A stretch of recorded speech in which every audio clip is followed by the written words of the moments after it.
اللہ رب العزت قرآن مجید فرقان حمید کے اندر بھی ارشاد فرماتا ہے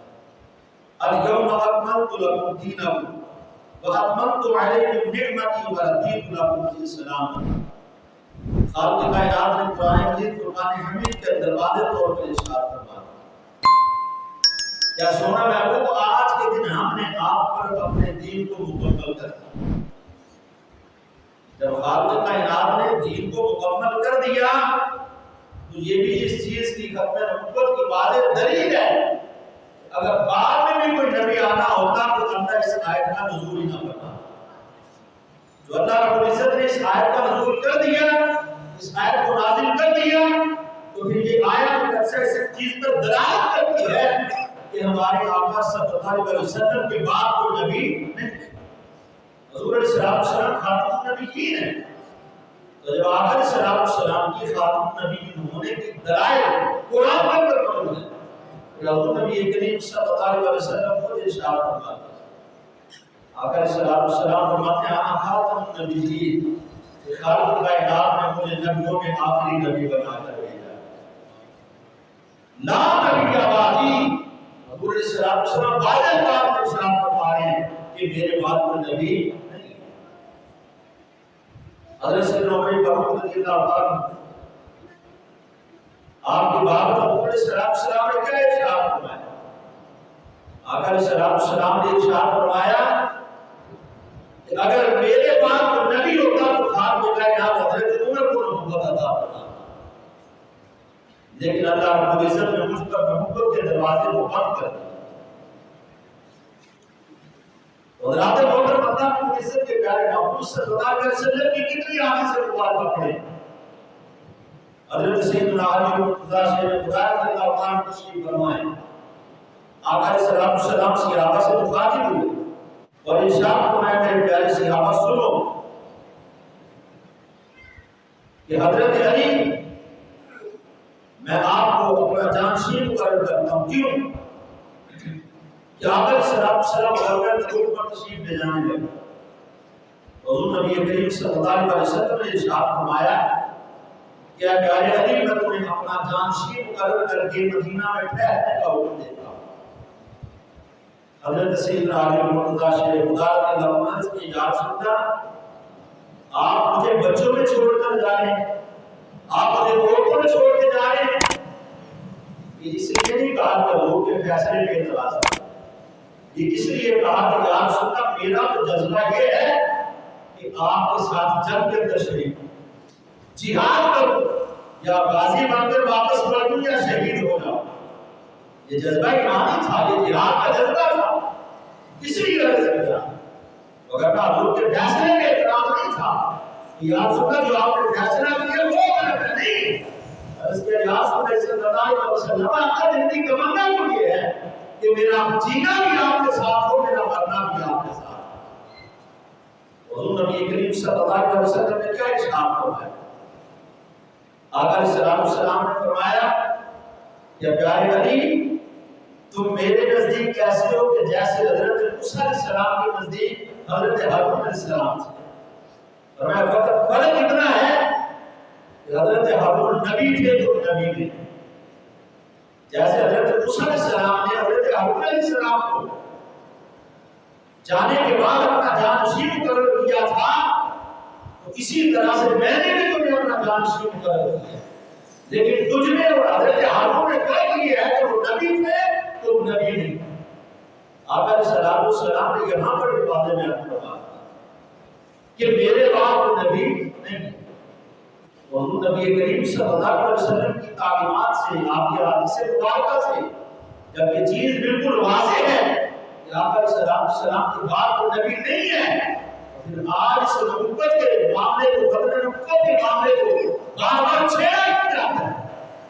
اس کے اندر آئے دن تبدیل کرنے کی کوشش، اس کو چھیڑ چھاڑ کی کوشش اسی لیے کی جاتی ہے۔ یہ لوگ ایگریمنٹ کر کے آتے ہیں کہ ہم آگے جائیں گے تو پھر تمہارے لیے یہ کریں گے، تم ہمارے لیے کیا کرو، فقط یہ دنیا کی دولت کے لیے، دنیا کی شہرت کے لیے کام کرتے نظر آتے ہیں۔ یہ بکتے ہیں لوگ، چاہے وہ جب ہو کوئی بھی، وزیر اعظم ہو، وزیر اعلیٰ ہو، کوئی بھی ہو، جو کوئی بھی اس اسلام کے قانون کو چھیڑنے کی اور بالخصوص ہمارے ایمان کے اس قانون کو چھیڑنے کی کوشش کرے گا تو خود تو تباہ و برباد ہو سکتا ہے، لیکن خاتم النبیین کی ختم نبوت کے اندر فرق نہیں آتا ہے۔ ہمارے آقا صلی اللہ علیہ وسلم کل بھی خاتم النبیین تھے، آج بھی خاتم النبیین ہے، اور تا قیامت تک حضور السلام خاتم النبیین ہے۔ حضور نبی کریم صلی اللہ علیہ وسلم کے خاتم النبیین ہونے کے اندر کچھ آکر نہیں ہے، لیکن یہ چھیڑ چھاڑ آئے دن کرنا، قانون بنانا، یہ چیز کی طرف اشارہ کرتا ہے کہ یہ لوگ بک جاتے ہیں، جس کی وجہ سے یہ قوم کی حالت پر کوئی فکر نہیں کرتے، قوم کے حالات کو نہیں دیکھتے، بلکہ یہ لوگ اگر دیکھتے ہیں تو فقط اس چیز کی طرف دیکھتے ہیں کہ ہمارے پاس کاغذ کیسے ہیں، روپیہ پیسہ کیسے آئے گا، شہرت کیسے ملے گی۔ میں کہتا ہوں آپ اس دنیا کی شہرت کو چھوڑے، خدا نہ اگر کچھ حاصل کرنا چاہتے ہو تو اپنے رب کی رضا حاصل کرو۔ اگر تم کچھ کرنا چاہتے ہو تو پھر اپنے رب کی رضا حاصل کرو۔ رب کی رضا کس چیز کے اندر ہے کہ جہاں پر اللہ کی وحدانیت کو مانا جائے وہاں پر رسول اللہ صلی اللہ علیہ وسلم کی رسالت کو بھی مانا جائے۔ جس طرح اللہ کی توحید کو ماننے کے بعد، اس کی وحدانیت کا اقرار کرنے کے بعد اس کا شریک کسی کو ٹھہرانے کی اسلام اجازت نہیں دیتا، اسی طرح رسالت کا اقرار کرنے کے بعد کسی اور کو رسول ماننے کی بھی اسلام اجازت نہیں دیتا۔ ہمارے اسلام کے اندر اس چیز کی بھی گنجائش ہے۔ تو حضرات محترم، یہ شروع سے ہی یہود و نصارہ کی ایک چال بات رہی ہے کہ انہوں نے ہر موقع یہ کوشش کی کہ جیسے بھی ہو سکے اسلام کے اندر کسی نہ کسی طریقے سے مسلمانوں کے اندر اختلافات پیدا کیے جائیں، جبکہ طرح طرح سے حملے کیے بھی گئے اور کیے بھی جا رہے ہیں اور مزید بھی ہوں گے، لیکن اس موضوع پر گفتگو کرنے کا مقصد کیا ہے کہ ہم دیکھ رہے ہیں کہ آئے دن ہماری عوام موبائل کے قریب اور دین سے دور ہوتی چلی جا رہی ہے۔ ہماری نوجوان نسل جو ہے یہ موبائل کے قریب ہے لیکن دین سے دور ہے، دین سے بیزار ہے۔ اب اکثر دیکھیں ہم جمعہ اس وقت آتے ہیں جب سنتے بھی پڑی جا چکی ہو، خطبہ شروع ہو جاتا ہے، حتیٰ کہ کچھ تو وہ ہیں تب آتے ہیں جب خطبہ بھی ختم ہو جاتا ہے، جماعت کے اندر شامل ہو جائے۔ ایک جمعہ تو تھا ہمارے پاس کہ اس کے اندر ہماری تربیت ہو سکے، ہم کچھ سیکھ سکتے ہیں، لیکن اس میں بھی ہم نے اپنا ٹائم ٹیبل بنانا۔ کیڑا بندہ ہو جائے کہ کوئی سب جدہ گھنٹہ پونا گھنٹہ کو سے نہیں ادھر بیٹھ کے نام انہیں ادھر بیٹھ کے پبجی کھیلتے ہیں، گیم کھیلتے ہیں، موبائل چلاتے ہیں۔ جب ہماری روش یہ ہے پھر آنے والے وقت کا انتظار کرو، اس سے بھی سخت ترین ہوگا۔ آج اگر مزدوروں کو اس چیز کی اجازت دی جا رہی ہے نا کہ وہ اپنے دین کی تبلیغ کریں، اشاعت کریں، تو فقط اس کی وجہ یہ ہے کہ ہم مسلمان سو چکے ہیں، ہم بالکل سو چکے ہیں۔ اگر ہم چاہ رہے ہوتے تو یقیناً یہ جرأت نہ کرتے، کبھی یہ کبھی بھی جرأت نہ کرتے، چاہے وہ جج بھائی عیسیٰ کیوں نہ ہو، اس کے علاوہ کوئی اور جج کیوں نہ ہو، کسی کی بھی جرأت نہ ہو کہ قانون کے اندر ترمیم کرنے کی کوشش کرتا ہے۔ جب ان کے پاکستان میں قانون بنا لیا کہ یہ اشاعت بند ہے، یہ ہماری طرح مسجد نہیں بنا سکتے، یہ اگر کسی جگہ پر عبادت کرتے ہیں تو اس پر مینارے نہیں بنا سکتے، لوگ اسپیکر نہیں بنا سکتے، یہ ہماری طرح اذان نہیں دے سکتے، یہ قرآن پڑھ پڑھ کے لوگوں کو ہماری طرح تبلیغ نہیں کر سکتے۔ یہ تمام قوانین آئین پاکستان کے اندر موجود ہیں، اور یہ شاعر اسلام جتنے بھی ہیں اسلام قربانی دیتے ہیں، ان کو قربانی دینے کی اجازت نہیں ہے۔ جس طرح سے چند سالوں سے یہ سختی کی جا رہی ہے کہ اگر ان میں سے کوئی شخص قربانی کرتا ہوا نظر آئے اس کو پولیس گرفتار بھی کر رہی ہے اور بھاری جرمانہ بھی کر رہی ہے، اس لیے کہ آئین پاکستان کی کتاب اور رات محترم سے ہمیں ان چیزوں پر تھوڑا سا غور و فکر کرنا ہوگا، تھوڑی سی توجہ کرنا ہوگا کہ ہم لوگ کہیں سوئے نہ رہیں۔ اور یہ لوگ اپنی اپنی جگہ پر کام کرتے ہیں، اور ہم لوگ کیا کرتے ہیں؟ کہتے ہیں بس ٹھیک ہے جناب، کوئی بات نہیں، کسی ویلے آخری بات ہے جمعہ پڑھ لیا، کئی دن کی طرف جا کے نماز پڑھ لیا، کسی کے پاس بیٹھنا نہیں، کچھ سیکھنا نہیں،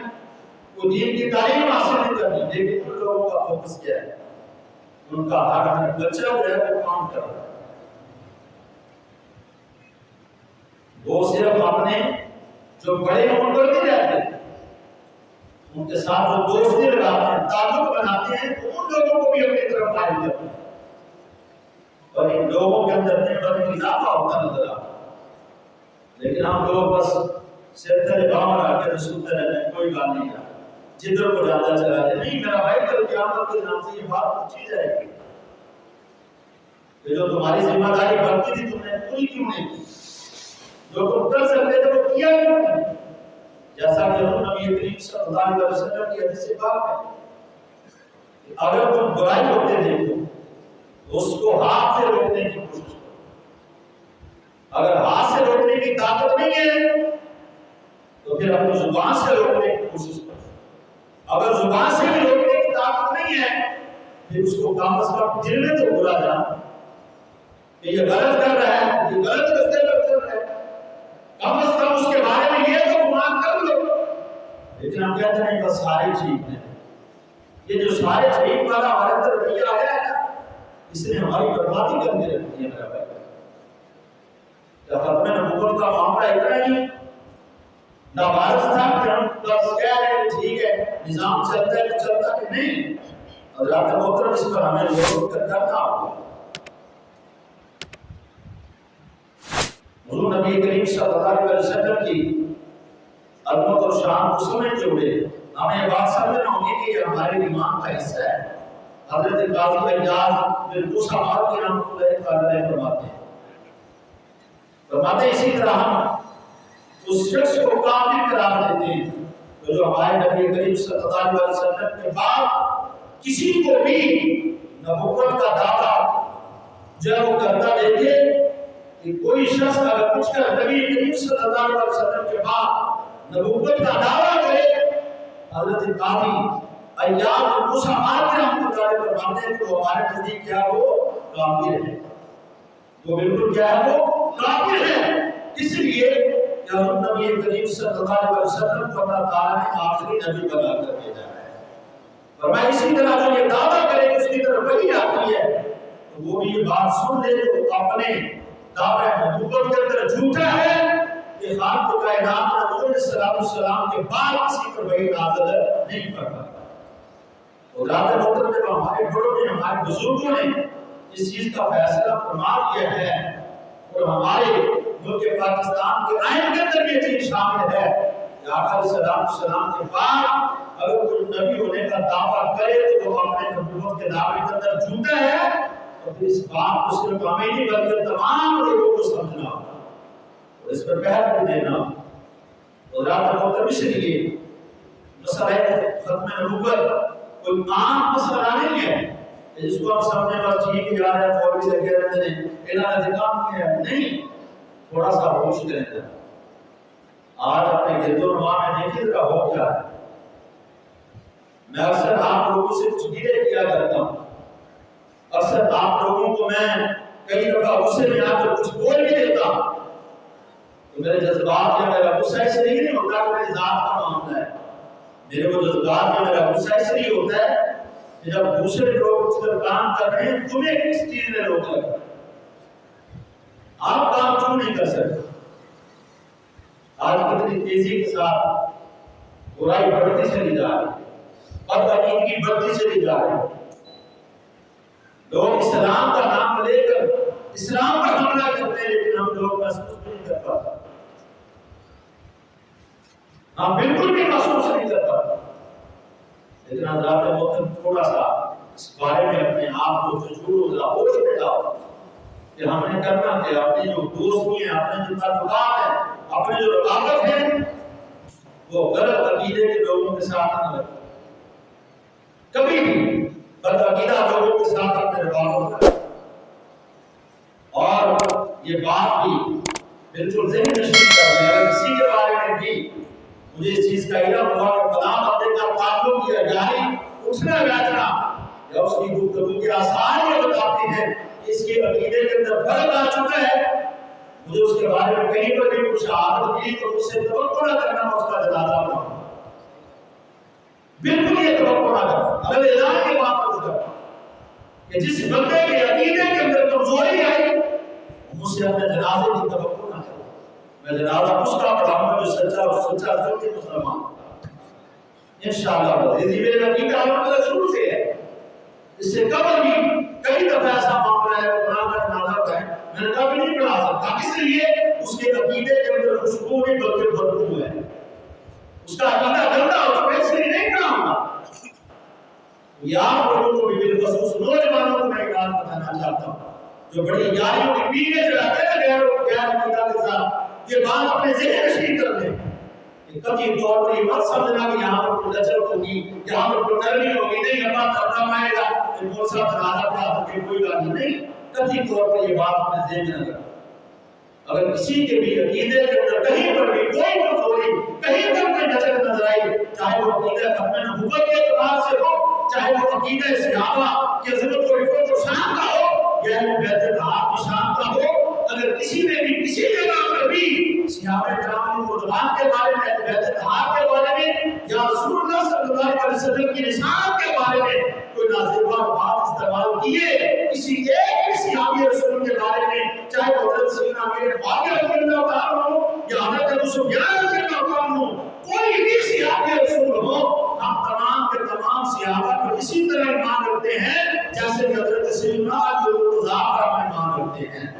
ہم تمام اہل بیت اتحاد پر احترام اسی طرح کرتے ہیں جس طرح تمام صحابہ کرام پر احترام کرتے ہیں، تو لہذا جب ختم نبوت پر بھی پہلا دینا پڑے تو مضبوط طریقے سے پہلا دو، اگر دفاع صحابہ کرنا پڑے تو پورے طریقے سے کرو، اگر دفاع اہل بیت کرنا پڑے تو پھر بھی پورے طریقے سے اعلان کرتے کرو۔ اس لیے ہمارے لیے سب کچھ ہمارا عقیدہ ہے، عمل کے اندر کمزوری اللہ معاف فرما سکتا ہے لیکن عقیدے کی کمزوری اللہ کسی صورت معاف نہیں فرمائے۔ تو اس لیے یہ بات جتنے نوجوان بالخصوص اپنی یاد میں اپنا تعلق عقیدہ لوگوں کے ساتھ بنانے کی کوشش کرتے ہیں، میں ان سے یہ گزارش کر رہا اعلان کر رہا کہ اپنے آپ کو چیز سے محفوظ رکھیں۔ اللہ رب العزت کی بارگاہ میں دعا ہے اللہ رب العزت ہمیں صحیح عقیدہ مسلمان بن کر زندگی بسر کرنے کی توفیق عطا فرمائے۔ وآخر دعوانا الحمد للہ رب العالمین۔